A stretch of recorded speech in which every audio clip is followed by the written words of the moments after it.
Good afternoon, ma'am. Siya ni Christian Pawat, aki student smooth ka tangal daw. Balik pa kamo ka, ma'am? Annalyn. Annalyn.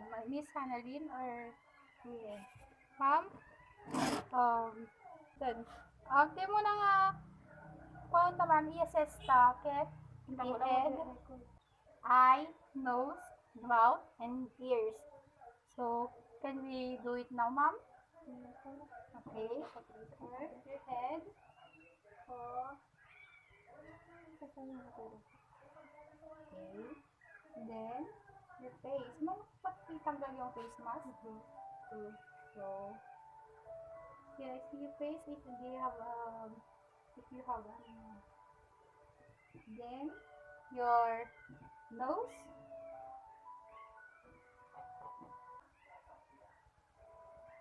And eyes. Ma'am, diretso lang po yung kita. Okay. Eyes is good. Okay. Next is your mouth. Your mouth. Si ma'am ka. Sige na. Okay, ta.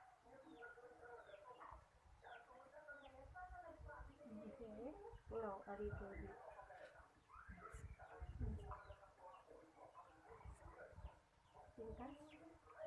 I said ma'am is dog. Okay, next. I can check your skin. You. Next. Ma'am, then. After that, can I expect your chest? Ayan. Liver. Use the stethoscope to his abdominal. We need to check if she have a lump or mass in her skin or in her abdomen. While doing this, you need to watch the patient's face.